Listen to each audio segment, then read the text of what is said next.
Muy buenos días, hermanos. Abran sus Biblias, por favor, en Apocalipsis, capítulo 17, versículos 9 y 10.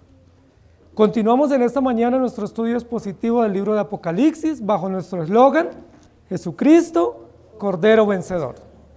Y sí que es necesario retomar ese eslogan y no soltarlo, mantenerlo en tensión todo el tiempo, especialmente cuando llegamos a capítulos como estos, que son llenos de símbolos, llenos de figuras y que aparentemente o a simple vista no mencionan a Jesucristo, ni mencionan los hechos de la redención. El texto de esta mañana dice, esto para la mente que tenga sabiduría. Las 7 cabezas son 7 montes sobre los cuales se sienta la mujer. Y son 7 reyes, 5 de ellos han caído. Uno es y el otro aún no ha venido. Y cuando venga es necesario que dure breve tiempo. Cualquier persona que lea rápidamente ese texto se queda ante un jeroglífico, ¿sí? Ante un enigma de números, ante una simbología que se reitera una y otra vez y no lograría con facilidad descifrar el mensaje profundo que hay allí. Sin embargo, el encabezado del versículo nos dice, esto para la mente que tenga sabiduría. En algunos lugares, en algunas tiendas, venden unas revistas de números que dice para inteligentes o rompecocos, ¿sí? ¿Para quiénes son esas revistas? Para los inteligentes, para los que tengan sagacidad, para los que tengan capacidad. Si uno no tiene esa disposición para entender esos números o esos símbolos, esas figuras o esos juegos, pues uno compra esa revista y no la puede realizar. Se requiere mucha destreza numérica, cabalística, mucha destreza y habilidad en los números para poder hacer esas revistas, ¿sí? Esos juegos, esos entretenimientos. Aquí nos está diciendo el versículo, esto para la mente que tenga sabiduría. Pero ustedes y yo sabemos que la palabra de Dios no es un rompecocos. Es decir, no es para partirnos el coco intentando entender o descifrar qué es. Nosotros sabemos que cuando dice aquí esto, lo que nos está diciendo, esto es únicamente para los sabios. Los únicos que van a poder entender, confiar y descansar en estas verdades son los sabios. Cuando nosotros hablamos de esa manera, pensamos que los sabios son una élite, que los sabios son unos iluminados que han alcanzado un nivel mayor de conocimiento. Pero ya sabemos que no es así, que sabios son todos los hijos de Dios, que todos los creyentes son sabios, y por haber sido regenerados y alcanzados por el Espíritu Santo, todos los creyentes tenemos la sabiduría. Pudiésemos leer de la siguiente manera, esto para las mentes regeneradas. ¿Me hago entender? Pudiésemos leer esto para todos los creyentes que tienen la sabiduría del Evangelio. No es una élite, somos todos los hijos de Dios. ¿Me hago entender? De tal manera que en este enigma o ante este juego de números y de datos quedan excluidos de entendimiento los necios. Es decir, esto no es para necios, esto es solamente para sabios. Es decir, estamos en el lugar adecuado, porque los que hemos sido alcanzados por el Evangelio, disfrutamos de la sabiduría y podemos entender el Evangelio. Esto sí es un misterio, pero no es un misterio para todos, es un misterio para los necios.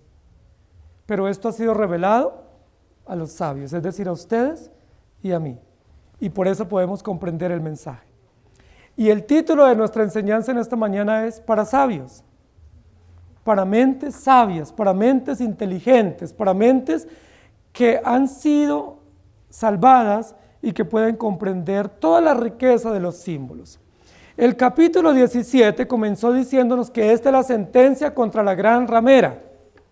Dijimos que la gran ramera es una fornicaria, es una mujer representada simbólicamente que nos dice que no solamente es fornicaria, es decir, vive una vida desordenada, sino que además de eso es una mujer rica y poderosa, ¿sí? Y que tiene corona y se sienta con los reyes. Pero dijimos también que esa mujer es una mujer que además de eso es ebria, es decir, mantiene embriagándose con la sangre de los mártires. Es decir, no solo es mujer, no solo es fornicaria, no solo es una mujer alcohólica, es decir, que celebra la muerte de los príncipes o de los mártires por el evangelio, sino que también es una reina o participa de la realeza. Pero dijimos también que tiene toda una connotación de brujería o de misticismo o de ocultismo. Es decir, esta mujer representada aquí en el capítulo 17 tiene todos los males habidos y por haber. Es una parodia de mujer, no es realmente una mujer, es un sistema. No es una ciudad, no es una religión, es un sistema de maldad. Y la Biblia nos va a decir que ese sistema, lo más cercano a ese sistema, en cuanto al origen y a la forma como se dio a conocer, es Babilonia. No es Babilonia, pero tiene su cuna o su origen o su punto de partida en Babel. Babel significa confusión. Nimrod, que fue el fundador de Babel, significa rebelde. Entonces dijimos que entre un rebelde y una confusa, ¿qué sale? Todo un sistema de maldad, de altivez, de rebeldía y de confusión, de maldad. Y eso es lo que la Biblia nos va a querer decir. Pero para poder entender este acertijo necesitamos sabiduría. Y ya la tenemos porque el Espíritu Santo mora con nosotros. Salmo capítulo 2, 7 al 12 dice: yo publicaré el decreto. Jehová me ha dicho, mi hijo eres tú, yo te engendré hoy. Pídeme y te daré por herencia las naciones y como posesión tuya los confines de la tierra. Los quebrantarás con vara de hierro, como vasija de alfarero los desmenuzarás. Ahora pues, oh reyes, sed prudentes, admitid amonestación, jueces de la tierra. Servid a Jehová con temor y alegraos con temblor. Honrad al Hijo para que no se enoje y perezcáis en el camino, pues se inflama de pronto su ira. Bienaventurados todos los que en Él confían. Querida iglesia, este versículo que tenemos aquí nos va a mencionar 7 cosas y la va a mencionar en 3 oportunidades.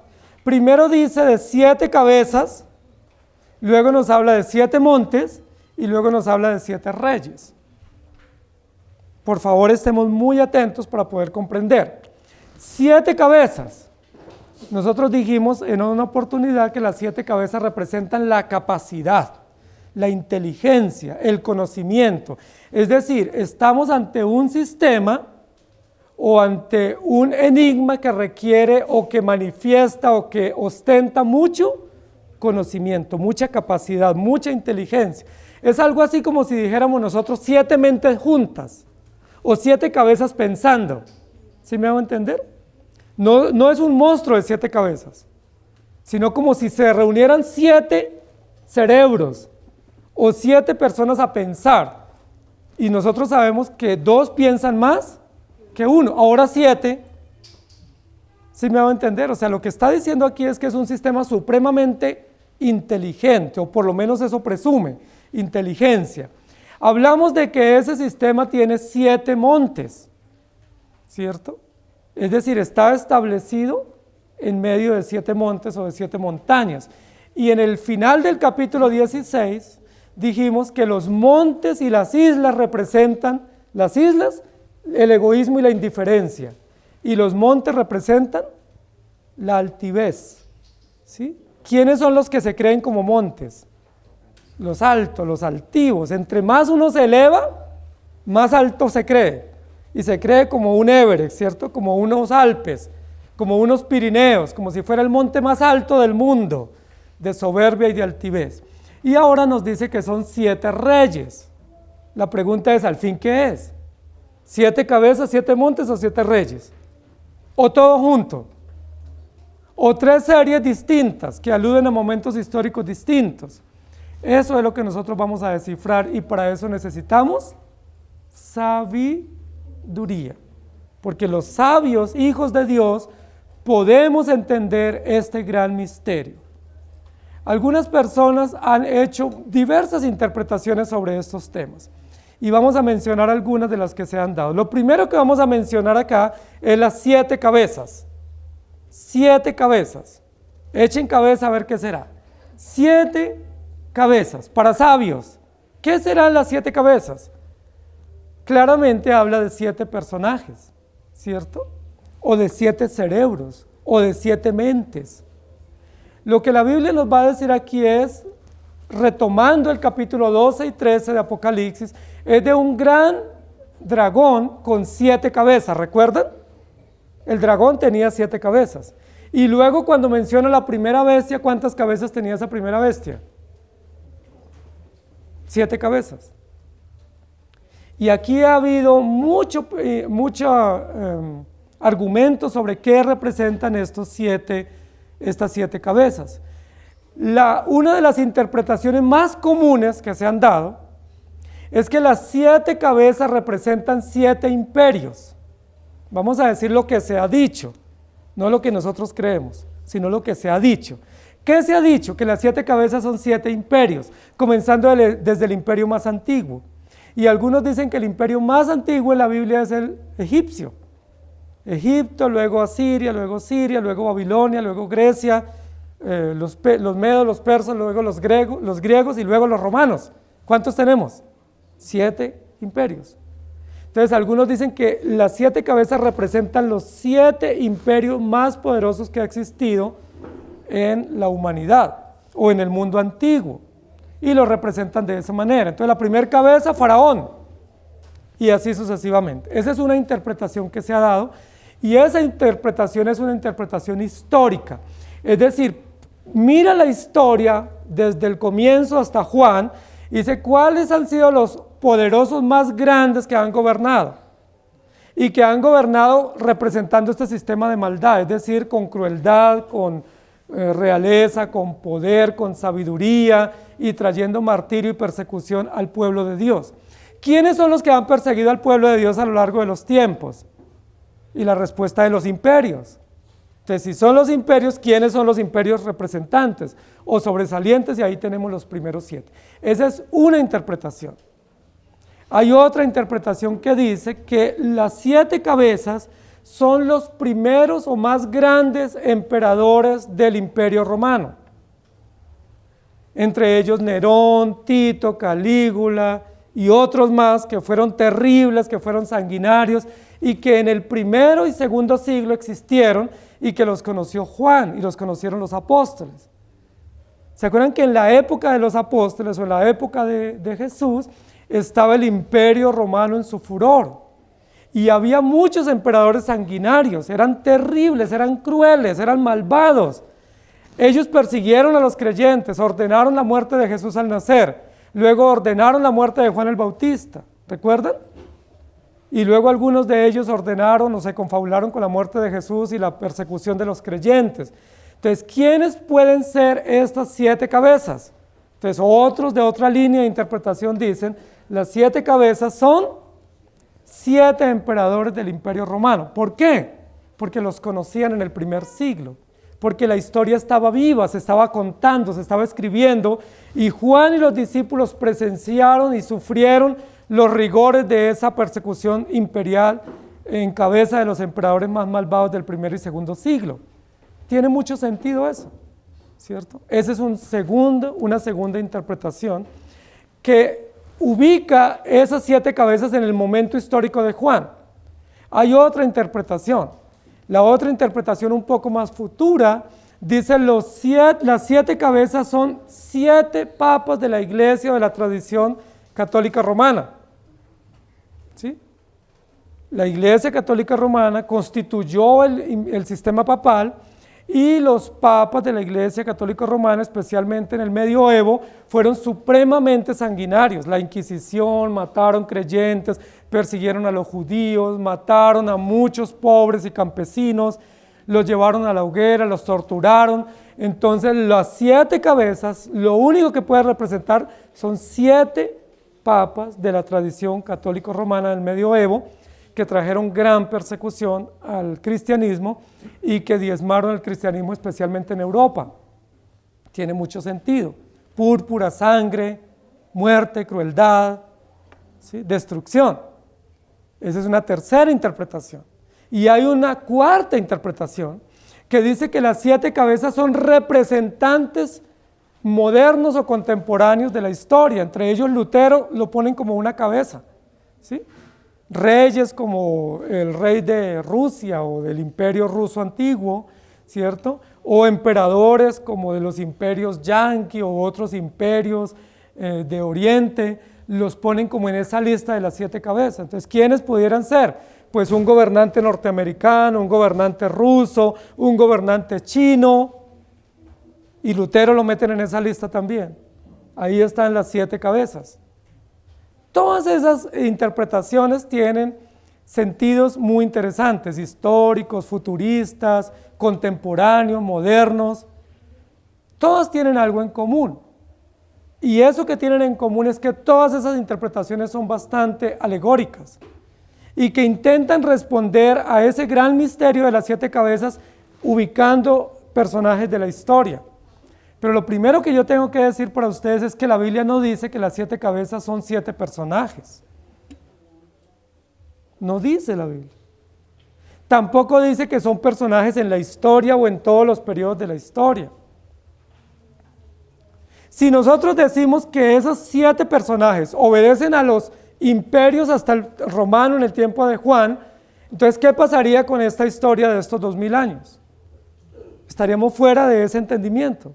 Es decir, el mensaje no tendría relevancia para nosotros, no tendría pertinencia, solo tendría pertinencia para el mundo antiguo, especialmente en Mesopotamia o en el Oriente y hasta el romano en el Mediterráneo, pero no tendría pertinencia para nosotros. ¿Ustedes creen que eso pudiera ser cierto? Juan, ¿para quién está escribiendo? ¿Haciendo un recuento del pasado o dando esperanza a los creyentes del momento y al futuro? Si decimos que es Babilonia, Siria, medos, persos, griegos, entonces ¿nosotros qué? ¿Dónde estamos en estos 2000 años? No tendríamos relevancia. Si decimos que estas 7 cabezas son los primeros, o 7 por lo menos, emperadores romanos, pues eso tiene mucho valor para el primer siglo. Pero ¿qué importancia tiene para los 4000 años de la historia antigua?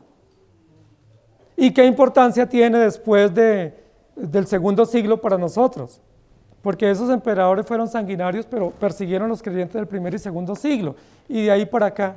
Es decir, tendría solamente un pequeño paréntesis de pertinencia, una pequeña región que sería en ese momento el Mediterráneo, pero no tendría más pertinencia para el Oriente, para el lejano Oriente, para nosotros en Occidente, y quedaríamos casi fuera de foco en cuanto a la utilidad y la pertinencia del mensaje.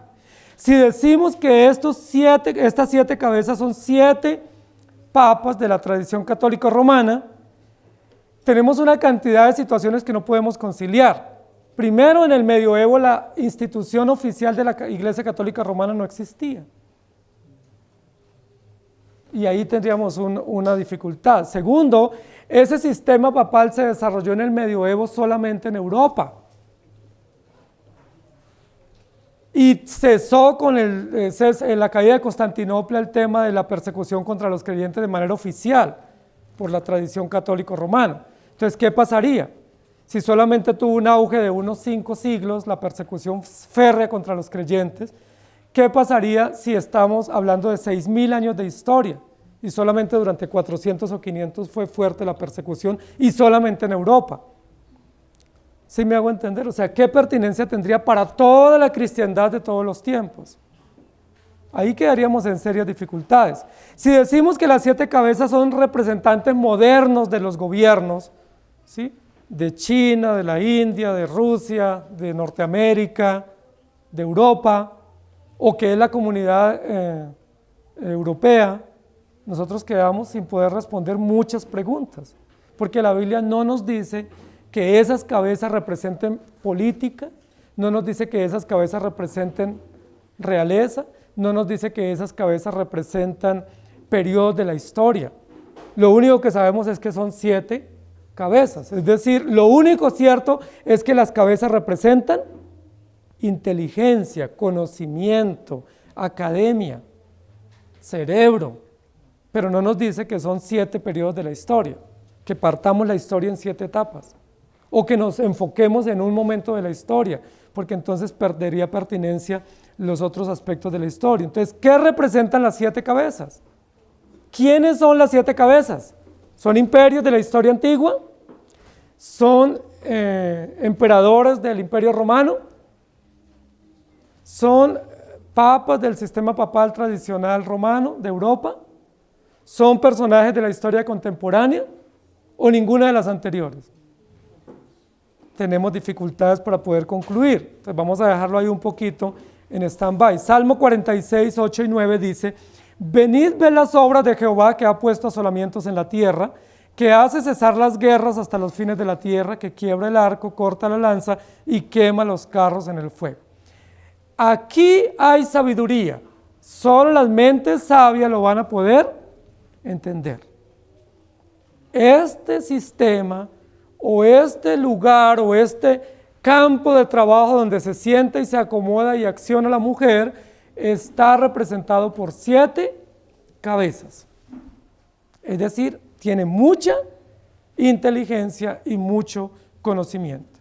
Salmo 37, 11 dice: pero los mansos heredarán la tierra y se recrearán con abundancia de paz. El segundo dato que tenemos es las 7 cabezas son 7 montes. Y ahí tenemos otro enigma que se nos complica, porque dice que este sistema de inteligencia, de cerebro, de sabiduría humana, representado por 7 cabezas, ahora se convierte o puede ser metafóricamente igual o similar a 7 montes. Dice, las 7 cabezas son, no parecen, no se asemejan, son 7 montes. Y ahí tenemos otro gran reto para nosotros interpretar. La mayoría de estudiosos, de biblistas, de pensadores han dicho que el monte representa un lugar de gobierno, que la Biblia dice de 7 montes y que como son 7 montes, tiene que ser una ciudad construida en medio de 7 montes o 7 colinas. Y creo que ahí hay un reduccionismo en la interpretación. Es decir, tenemos que entonces poner el lente o dirigir nuestra mirada hacia ciudades de la historia que han sido construidas en medio de 7 colinas. Y entonces ahí de una vez rápidamente nuestra imaginación vuela y buscamos qué ciudades son llamadas las ciudades de las 7 colinas. Y esas ciudades de 7 colinas, inmediatamente decir nosotros, ahí está. Porque si las 7 cabezas son 7 montes, y si los 7 montes son una ciudad, ¿qué ciudad es? ¿Sí me van a entender? Todos los antipapistas dicen que es Roma, pero la Biblia no dice que es Roma. La Biblia dice que son 7 montes, no dice que es ciudad, 7 montes. No dice si los 7 montes son sucesivos, no dice si es una cadena montañosa, no dice si es un círculo de montañas agrupadas, no dice si son montes en diferentes lugares, no dice eso, dice que son 7 montes. Pero ¿son montes reunidos en un círculo donde hay una ciudad? ¿O son montes de diferentes lugares? ¿O son montes simbólicos? ¿Qué son los 7 montes? Vamos a intentar descifrar eso. Lo que la mayoría de personas han dicho es que esos 7 montes están juntos, pero la Biblia no lo dice. No dice que hay 7 montañas juntas. Y que esas 7 montañas donde estén juntas, ahí ese es el lugar geográfico específico. Entonces, históricamente, lo primero que nosotros pensaríamos y lo que tenemos como más en la memoria es que la ciudad de las 7 colinas es Roma. Eso es lo que la mayoría de personas piensan, especialmente acá en Occidente. Decimos la ciudad de las 7 colinas es Roma. Roma fue construida en un valle rodeada por 7 montañas o 7 colinas. Entonces, listo, Roma. Pues la Biblia no dice. Alguien diría, bueno, pero es que Jerusalén también está construida en 7 colinas. Jerusalén también se llama la ciudad de las 7 colinas. No es la única ciudad rodeada o construida alrededor de montáculos o montículos. No es la única. Entonces alguien diría Jerusalén. Pues recuerden que Babilonia también se presumía de ser llamada la ciudad de las 7 colinas. Babilonia también habían construido unas montañas como una especie de pirámides, como lugares de adoración, y se llamaba o se hacía llamar a sí misma la ciudad de las 7 colinas. ¿Por qué esa mención es importante? porque para el mundo antiguo, especialmente en las mitologías, la idea de monte era la idea de gobierno. Mencionar monte o montaña era gobernar o gobierno. Y si se decía que eran 7 montes, recuerda el número 7 y la asociación, ¿cierto? Que 7 significaría plenitud o perfección. Entonces, si tenemos 7 montes de gobierno, ¿qué sería entonces lo que estaban diciendo? Tenemos el favor de Dios, o Dios gobierna entre nosotros, porque hay 7 montañas que nos representan ese gobierno o ese poder de Dios. Por eso era muy importante para muchas ciudades antiguas llamarse la ciudad de las 7 colinas, porque lo que ellos decían es: nosotros tenemos el favor de Dios, o Dios gobierna entre nosotros, porque tenemos el número 7, que era un número histórico conocido como asociado a perfección o a plenitud, y tenemos montañas asociadas a gobierno. Recuerden que Babel fue la primera ciudad en el mundo que pensó, o la primera civilización mejor en el mundo, que pensó en construir una gran torre como una especie de montaña para fijar allí su punto de gobierno. Babilonia también es llamada la ciudad de las 7 colinas. Entonces, ¿qué hacemos? ¿Es Babilonia antigua? ¿Es Jerusalén en la época de Juan? ¿O es Roma moderna? Tenemos dificultad, ¿cierto? Tenemos dificultad porque todas esas conclusiones se llegan a través de alegorías, mas no de análisis realmente profundo de la Escritura. Pero es más, no son solo esas 3 ciudades construidas en 7 colinas. Nosotros tenemos otras muchas más, entre ellas Constantinopla, ¿sí? Entre ellas lo que hoy es Estambul, en Turquía, que también es una ciudad de 7 colinas. Entre ellos Alejandría, que también es considerada la ciudad de las 7 colinas. Y tenemos muchas más ciudades en España, en Europa, en Estados Unidos, que tienen 7 colinas. Entonces, ¿cuál ciudad es? San Diego tiene 7 colinas, en California. ¿Qué hacemos? ¿Puede ser una ciudad?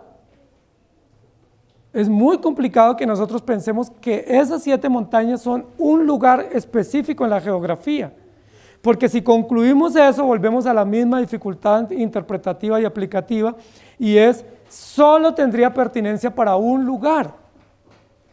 San Francisco en Estados Unidos también tiene 7 colinas, Melbourne también, muchas ciudades hay en el mundo con 7 colinas, entonces no es solo Roma. Aquí lo que dice es: se requiere sabiduría para poder entender y no alegorizar. Las 7 cabezas son 7 montes. Son 7 montes. Y la ramera se sienta en 7 montes. Pues recuerde que la ramera se sienta en 3 lugares. Primero apareció sentada sobre muchas aguas. Segundo apareció sentada sobre la bestia. Y ahora aparece sentada sobre 7 montes. Entonces, al final, ¿dónde se sienta la ramera? ¿Gobierna o domina o impacta toda la creación? Tanto el agua como los montes, la topografía, los relieves, pero también los gobiernos. O sea, no es que se siente, no es que tenga 3 sillas. Tiene solo un lugar, pero esas 3 representaciones nos muestran que ella domina o ha impactado todas las esferas de gobierno y de la sociedad, incluida la creación. Entonces, ¿qué significan las 7 colinas? Muchos dicen que las 7 colinas están en la Meca, y que la Meca es la cuna del Islam, y que lo que estaba diciendo Juan es que ese sistema persecutorio contra los creyentes es el islamismo. Pues recuerden que el islamismo surge en el siglo VII. No existía en la época de Juan. Mahoma vivió en el siglo VII. Sexto y séptimo, el comienzo del séptimo, y se desarrolla el islamismo. ¿Juan será que está haciendo una profecía? Ya hemos visto que el libro de Apocalipsis no es profético. El libro de Apocalipsis es simbólico, es un epílogo de la historia de la redención y hace todo un registro de la historia para mostrar el cuidado de Dios a lo largo de los tiempos, pero no es un libro con contenido profético, sino más bien con contenido bíblico, con contenido pactual, y haciendo una síntesis o un resumen general y final de toda la historia de la redención. Si decimos que es la Meca donde nace el islamismo, tenemos serios problemas también. Porque los que están contra el islamismo dicen que es la Meca. Los que están contra el sistema católico romano dicen que es Roma. Los que están contra los imperios antiguos dicen que es Babilonia.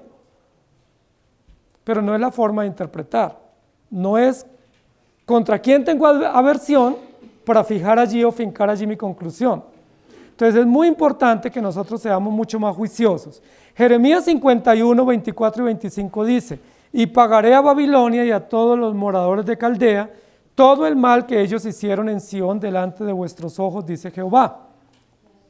He aquí yo estoy contra ti, oh monte destructor, dice Jehová, que destruiste toda la tierra, y extenderé mi mano contra ti, y te haré rodar de las peñas, y te reduciré a monte quemado. Y luego en Daniel 2:35 dice: entonces fueron desmenuzados también el hierro, el barro cocido, el bronce, la plata y el oro, y fueron como tamo de las eras del verano, y se los llevó el viento sin que ellos quedara rastro alguno. Mas la piedra que hirió a la imagen fue hecha un gran monte que llenó toda la tierra. Fue hecho un gran monte que llenó toda la tierra. Y luego en Ezequiel 35, 2 y 3 dice: hijo de hombre, pon tus rostros el monte de Seir y profetiza contra él, y dile: así ha dicho Jehová el Señor, he aquí yo estoy contra ti, oh monte de Seir, y extenderé mi mano contra ti y te convertiré en desierto y en soledad. Aquí está hablando de esos temas que nosotros estamos diciendo. Entonces es importante que nosotros intentemos comprender. ¿Se está refiriendo a un punto geográfico o se está refiriendo a toda una verdad general que ha hecho eco en toda la historia de la redención? Si nos ubicamos en un punto de la geografía, tenemos dificultades. ¿Sí? Recuerden que lo que la Biblia está diciendo aquí es, si retomamos el capítulo 13 y 14 y el comienzo del 16, del capítulo 16 y 17, dice que ese gran dragón, cuando Juan lo vio, ¿cómo lo vio? Dice, tenía 7 cabezas. No dice que le iban saliendo cabezas hasta completar 7. ¿Sí? Que eso sería todo un fenómeno. No dice que lo vio con una cabeza y luego contó 2 y luego siguió contando hasta que llegó a 7. Dice que cuando apareció, cuando irrumpió en la escena, cuando apareció ante su vista, tenía 7 cabezas. Luego cuando dice acá, habla de 7 montes.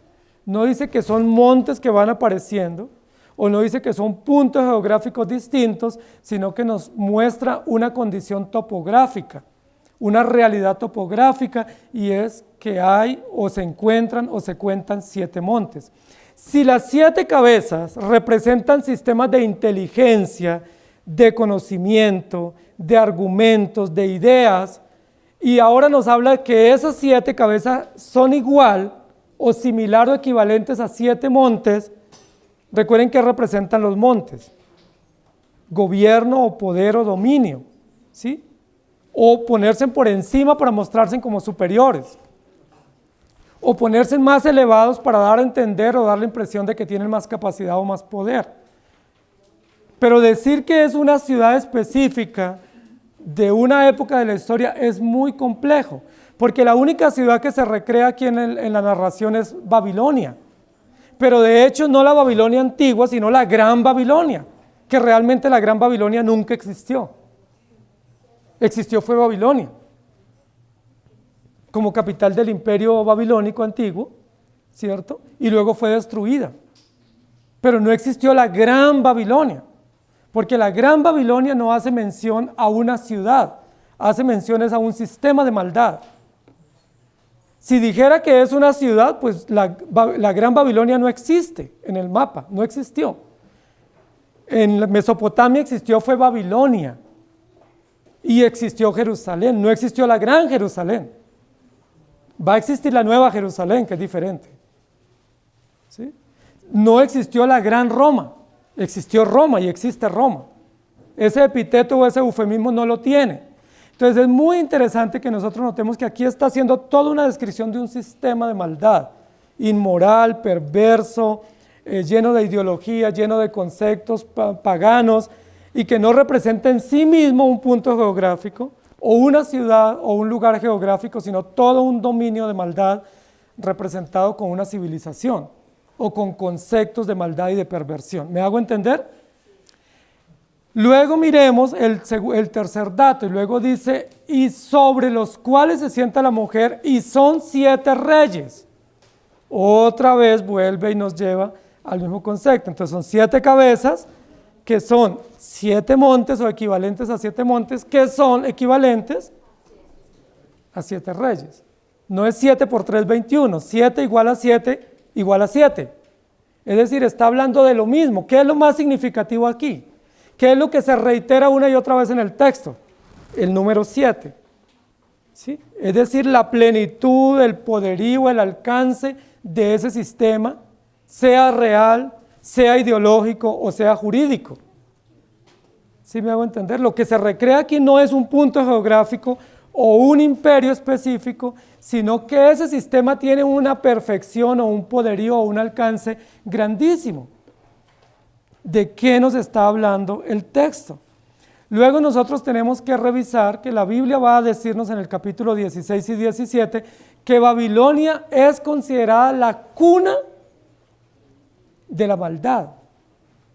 No que nazca la maldad en Babilonia, recuerde que la maldad fue hallada primero en un ángel que Dios creó para su gloria. Se halló en él maldad y fue arrojado del cielo, y la Biblia lo llama o lo considera en Apocalipsis el gran dragón o la serpiente antigua. En él se halló maldad, no en Babilonia. Pero Babilonia fue la primera civilización antigua, o la civilización antigua, junto con los sumerios y los acadios, que desarrollaron sistemas estructurados de maldad. Idolatría, muerte a los niños, culto a los dioses falsos, sistemas de perversión, no solamente idolátrica, sino de brujería. Los desarrollaron oficial o estructuradamente en Babilonia. Por eso la Biblia la va a llamar la madre o la cuna de la perversión o de la inmoralidad. No es que Babilonia sea el punto de comienzo del mal, sino que es la ciudad o el sistema o la civilización donde se hace más evidente o donde tenemos mayor conocimiento de los sistemas de maldad. Entonces, esto para la gente o la mente que tenga sabiduría. Las 7 cabezas son 7 montes sobre los cuales se sienta la mujer y son 7 reyes. Entonces, son muchos los que piensan que estos 7 reyes son los emperadores de los imperios antiguos. Otros piensan que son los emperadores del imperio romano del momento de Juan. Y otros piensan que son papas de la era católico-romana, en el medioevo. Tenemos algunos elementos posiblemente para decirlo, posiblemente no. Pero lo interesante en las 3 formas, como se ha intentado entender estos símbolos, es que todos intentan partir la historia en 7 etapas y decir que estos 7 cabezas o estos 7 reyes son gobernantes de diversos o diferentes periodos. Ninguno puede lograr unificar, pero cuando Juan vio, ¿qué vio? Un dragón con 7 cabezas, y luego vio una bestia con 7 cabezas, y luego aquí dice que se sienta sobre una bestia que tiene 7 cabezas. Es decir, claramente el texto nos dice que esas son realidades constantes, no periodos en la historia. No se pudiera fracturar o fraccionar la historia para intentar explicarlo, porque lo que nos dice es que es un sistema de 7 tentáculos o de 7 aspectos o muy pleno o muy completo, pero que es permanente en la historia de la humanidad. ¿Cuál es el único sistema que nosotros podamos encontrar? Y ahí entramos en una gran dificultad. Si la Biblia va a hablar en Apocalipsis y en otros lugares de la Escritura, especialmente en el Nuevo Testamento, que el gran dragón, del cual hace eco la bestia y luego la mujer malvada, es o representa el hombre de pecado, ¿cierto? El hijo de perdición, el inicuo, el adversario. ¿De qué nos está hablando la Biblia? Porque miren que cuando la Biblia hace esas descripciones, el hijo de pecado o el hijo de perdición o el inicuo, no está hablando de sistemas políticos, ni militares, ni jurídicos, ni ideológicos. ¿De qué está hablando? De la maldad, de la concupiscencia, de la perversión que domina el corazón del hombre. No está hablando de 7 reyes, ni de imperios, ni de ciudades, ni de puntos topográficos. Lo que está hablando es de la maldad. ¿Quién es el hijo de perdición? ¿Quién es el hombre de pecado? ¿Quién es el inicuo? ¿Qué hacen los que son seguidores de este sistema bestial o dragónico? ¿Cómo son llamados en la Biblia? Inicuos, perversos, réprobos. ¿Sí me hago entender? ¿Por qué? Porque representan, porque encarnan, porque sacan a la luz las concupiscencias de las cuales es autor o es garante el hijo de perdición. El hijo de perdición es el inicuo. Pero ¿qué hacen los inicuos que lo siguen? ¿Qué muestran? ¿Qué sacan a la luz? ¿Qué ostentan? La misma maldad que incubó, que manifestó y que mostró el hijo de perdición por la cual fue echado del cielo. Y eso nos pone nosotros ante una gran dificultad en la interpretación. Salmo 51, 17 dice: los sacrificios de Jehová son el espíritu quebrantado, al corazón contrito y humillado no despreciarás tú, oh Dios. Ahí hace una contraposición al tema del hijo de perdición. Mientras el hijo de perdición trae toda una línea, una descendencia, un linaje de maldad, ¿qué representa la descendencia de la mujer? La santidad, la pureza, el orden, la santidad, la compasión, la justicia y todos los valores del reino. Proverbios 16, 18 dice: antes del quebrantamiento es la soberbia, y antes de la caída la altivez de espíritu. Proverbios habla de algo que hablamos al final del capítulo 16, es la soberbia y la altivez. ¿Qué hace Dios con el soberbio y el altivo? Lo quebranta. Pero la Biblia no dice que lo quebranta siempre durante.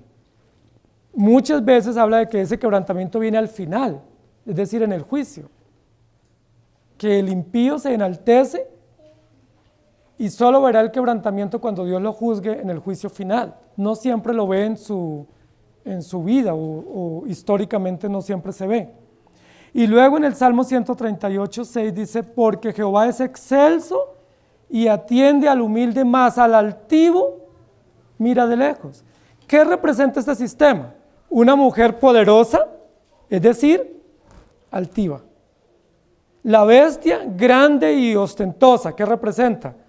Altivez, soberbia, poder, grandeza, perversión, maldad, auspiciado por sistemas políticos, económicos y jurídicos. Pero no está diciendo que la base es política y económica. La base es la concupiscencia o la maldad del corazón. ¿Qué hace que hayan sistemas imperiales? La maldad, no el emperador en sí. Lo que hace que haya corrupción no es la política.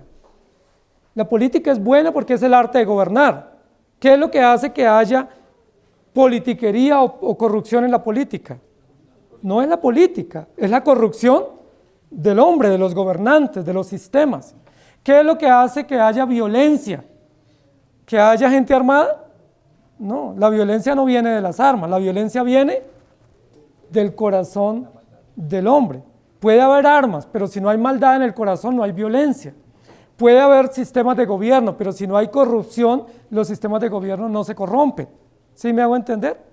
Porque a veces tendemos a pensar que lo malo son los gobiernos o lo malo son las instituciones. Pero aquí no está hablando de que lo malo sea que tenga poder este sistema. Lo malo es cómo ejerce el poder, qué tipo de poder ostenta y representa. Y recuerden que dijimos que está alcoholizada, que es fornicaria y que bebe la sangre de los mártires. Entonces, ¿qué representa ese sistema? Inmoralidad, perversión, crueldad, violencia y brujería.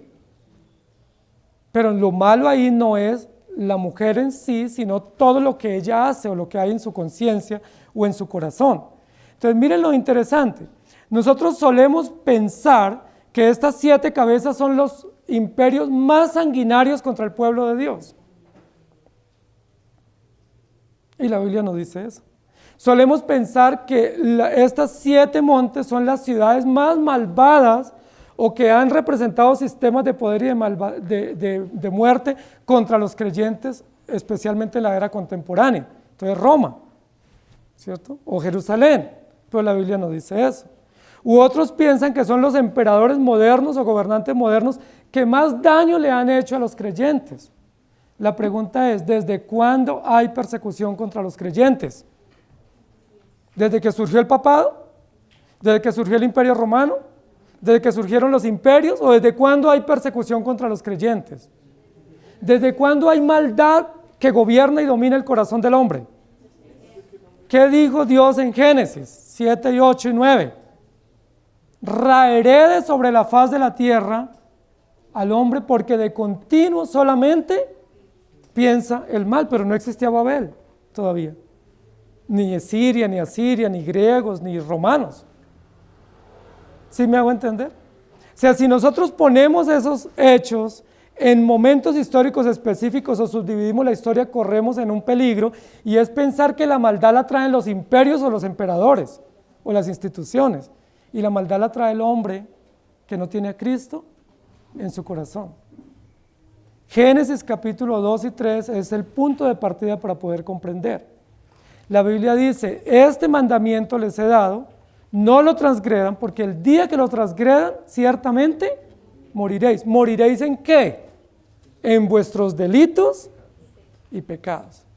Y Romanos capítulo 1, 2 y 3 nos da una ampliación para poder comprender. Como el hombre no quiso tener en cuenta a Dios, Dios lo entregó a una mente reprobada, 7 cabezas, a una mente reprobada, a un corazón malvado, lleno de concupiscencia, y los entregó y los dejó, los abandonó o los dejó a su libre desvarío para que cometan cualquier clase de impiedades. Ahora yo les pregunto, ¿solo hay maldad en los imperios o en los palacios? ¿No hay maldad donde haya un hombre o una mujer? Donde haya un hombre sin Cristo, hay maldad.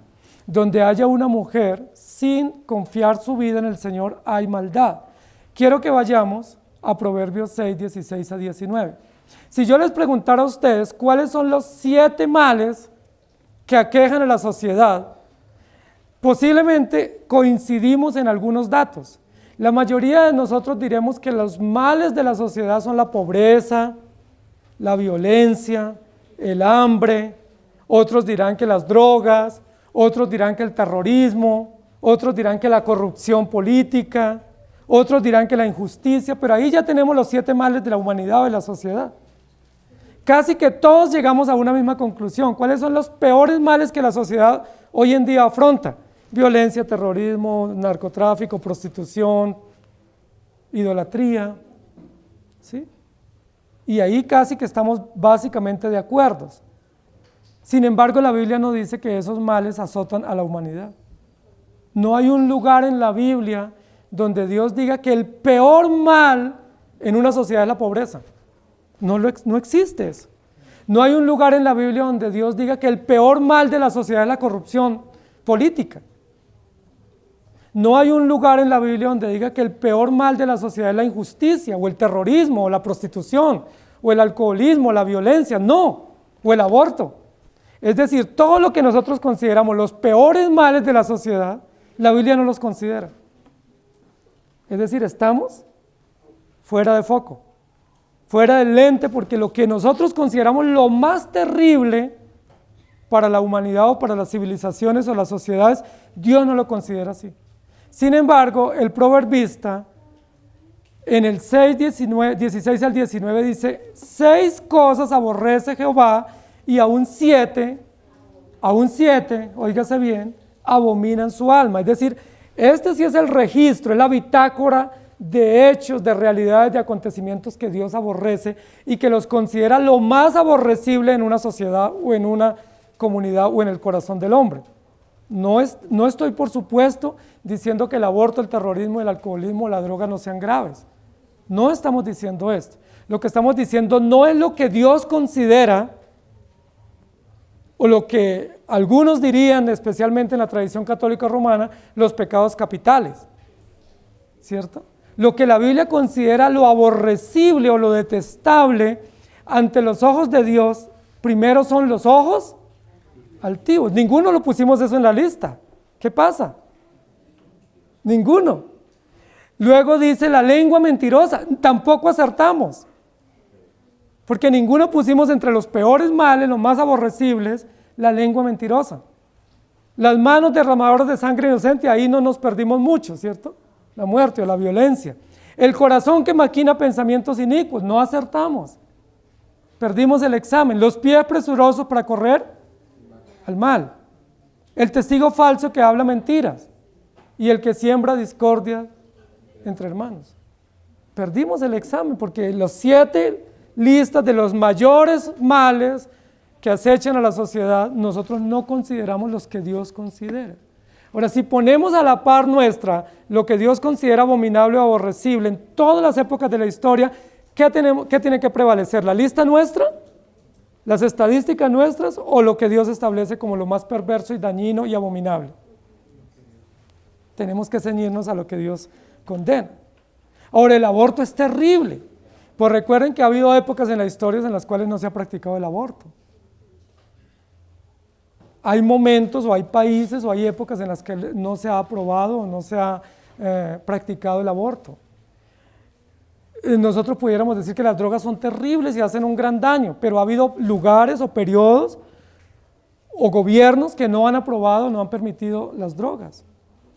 Estamos hablando de que estos 7 males son 7 males constantes que los han sufrido todas las sociedades y todas las civilizaciones y todos los hombres y las mujeres a lo largo de los tiempos, no en un solo periodo. Yo les pregunto, ¿desde cuándo vemos que hay ojos altivos? ¿Desde cuándo hay altivez? Y algunos que miran por encima del hombro. ¿Desde cuándo hay altivez? ¿Desde que existe Babel? ¿O el Imperio Romano? ¿O el sistema papal? No, la altivez viene desde Satanás. La Biblia dice que Satanás se creyó más alto que Dios y Dios lo destituyó. Y Babel representa eso, pero no es Babel la iniciante de ese sistema de altivez. La altivez viene con Satanás. En Ezequiel 28, Isaías 14 dice, ¿cómo caíste, oh lucero? ¿Cómo te llenaste de soberbia y de altivez? Entonces, ¿es más abominable que haya aborto, drogas o muertes o desapariciones forzadas? ¿O es más abominable ante Dios que haya altivez? La altivez, porque la altivez está en el corazón del hombre. Y la altivez viene desde el cielo con Satanás que se rebeló y fue echado. Entonces, si ustedes notan, la altivez hace parte del carácter del dragón. Y como hace parte del carácter del dragón, ¿quién lo representa en el capítulo 12 y 13 de Apocalipsis? La bestia. ¿Y quién lo encarna en el capítulo 16 y 17? La mujer. Luego el segundo lugar dice la lengua mentirosa. ¿Recuerdan qué sucedió en el Edén? Con que Dios os ha dicho, hay toda una mentira, hay toda una tergiversación en la forma como se elabora el argumento para engañar diciendo mentiras. Sabe Dios que el día que de él coman serán abiertos los ojos. Es una mentira. Dios no sabe nada que Satanás sepa. Dios sabe todo y Satanás no sabe nada. Pero Satanás se pone a la par de Dios diciendo, sabe Dios, no es que yo ya sé lo que él sabe y lo que él está pensando, evitarles. Mentira.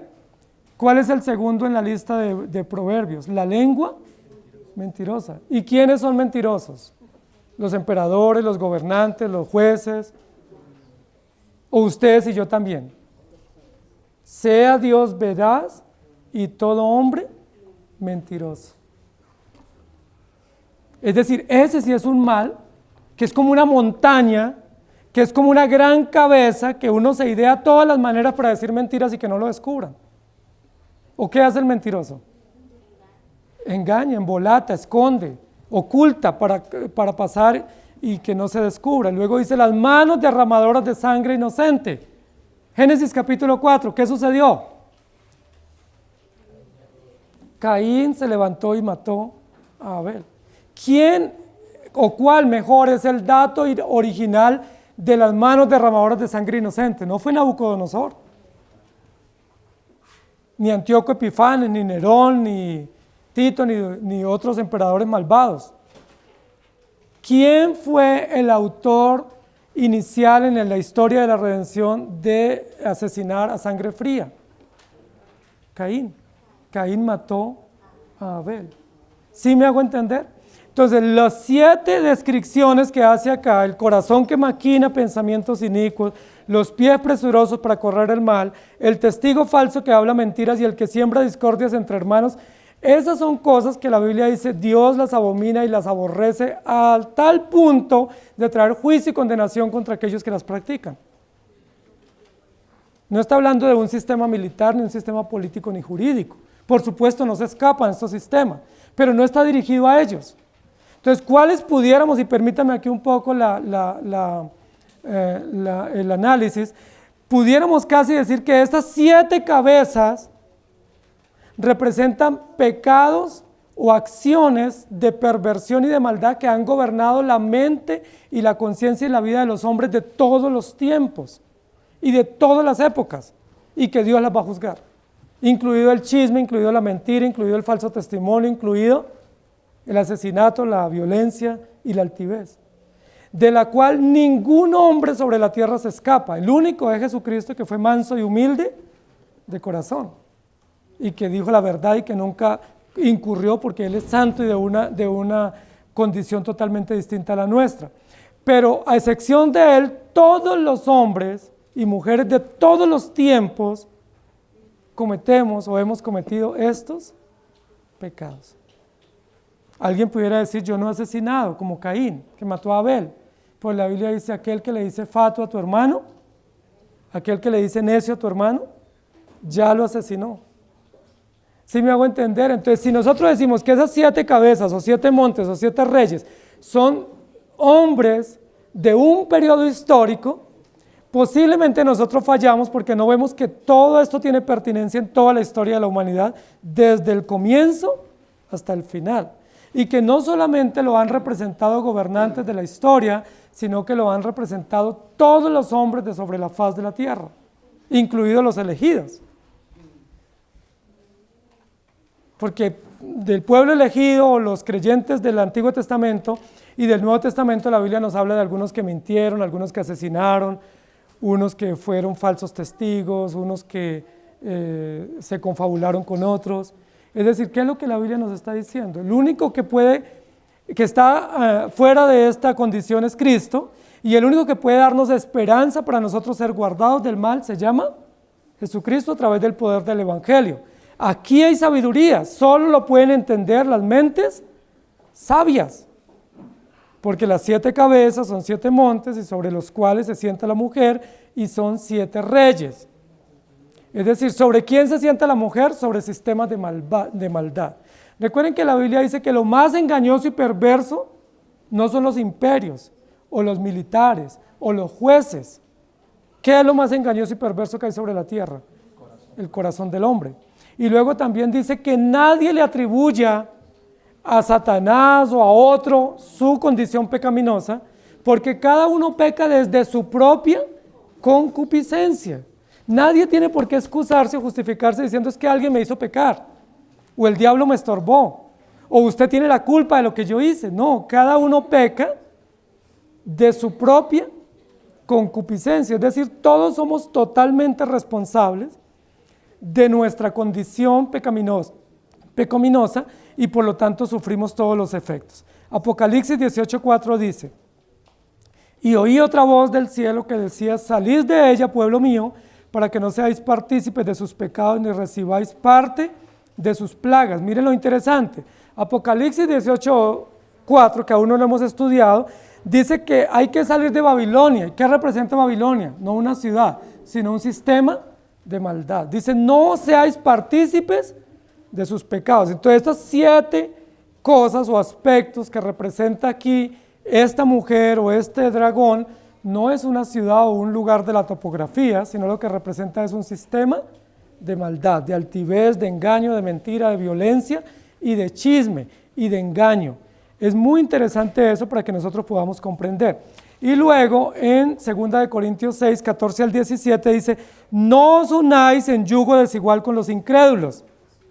Permítame decirlo de la siguiente manera, no os unáis en yugo desigual con los babilónicos, usando la metáfora de la Gran Babilonia, ¿cierto? No os unáis con aquellos que representan sistemas de maldad, porque ¿qué compañerismo tiene la justicia con la injusticia? ¿Y qué comunión la luz con las tinieblas? ¿Y qué concordia Cristo con Belial? ¿O qué parte el creyente con el incrédulo? ¿Y qué acuerdo hay entre el templo de Dios y los ídolos? Porque vosotros sois el templo del Dios viviente, como Dios dijo, habitaré y andaré entre ellos, seré su Dios y ellos serán mi pueblo. Por lo cual salid de en medio de ellos y apartaos, dice el Señor, y no toquéis lo inmundo, y yo os recibiré. Cuando la Biblia dice que salgamos de ese sistema, ¿qué nos dice? Que nosotros también participamos, o caemos, o nos envolvemos, o nos congraciamos con esas condiciones pecaminosas que son descritas en Proverbios: altivez, mentira, engaño, orgullo, falsedad, y también chisme, lo registra allí. Entonces, hermanos queridos, esto es para sabios. Que el Señor nos ayude. Amén. Tenemos esperanza, y la única esperanza nuestra es Cristo. No nuestras obras, no nuestras acciones, no nuestra buena fe, no nuestro buen obrar. La única esperanza que tenemos se llama Jesucristo, el Cordero Vencedor, que desde la eternidad destinó un pueblo para sí, y en el comienzo de la historia, en el abrebocas de la historia, nos dio una promesa redentiva que se cumplió en Cristo Jesús. ¿Sí? Y aguardamos la consumación de los tiempos. Pero también desde el comienzo de la historia nos muestra un registro de hechos de hombres en maldad y de hombres que están bajo juicio, para que no tengamos excusa y para que no nos durmamos en los laureles. Que el Señor nos ayude. Esto es para las mentes sabias, es decir, esto es para los creyentes. Amado Señor, te damos gracias porque hoy una vez más nos permites estudiar tu palabra. Y aunque tu palabra es sencilla, también es profunda. Y siendo profunda, pues no solamente recrea nuestro interés para conocer e indagar y estudiar y encontrar el sentido y significado original y el propósito original, sino que también nos pone en un gran reto de vivir el Evangelio. No lo podemos vivir por nuestros propios medios, pero tú nos das las gracias, Señor. Nos apegamos a ti. Suplicamos que nos auxilies, Señor, para poder vivir en ti. Es probable que muchos de nosotros estemos compartiendo estas cosas aborrecibles que los necios practican sin límite. Es muy probable que muchos de nosotros estemos andando en estas condiciones abominables que llegan hasta la plenitud de la maldad y de la perversión y que tú abominas. Es lo que tú abominas, no lo que el mundo abomina. El mundo abomina el terrorismo, la prostitución, la trata de blancas, pero tú abominas la mentira, el engaño y la violencia. Tú abominas el chisme y la maldad. Ten misericordia de nosotros, Señor. Guárdanos, por favor, y enséñanos a entender tu voluntad. Enséñanos a entender que hemos sido pasados de las tinieblas a la luz y que nosotros representamos la vida y la esperanza y, por supuesto, la sabiduría. Haznos a entender que estamos a salvo y que aunque vivimos en medio de condiciones y sistemas perversos, de lo cual nuestro corazón también es representante, tú ya nos has dado victoria sobre el pecado y no hay ninguna condenación para los que están en Cristo Jesús. Esa es nuestra esperanza, ese es nuestro gozo, esa es nuestra ancla. Estamos seguros en ti, en Cristo Jesús. Amén. Que el Señor les bendiga, querida iglesia.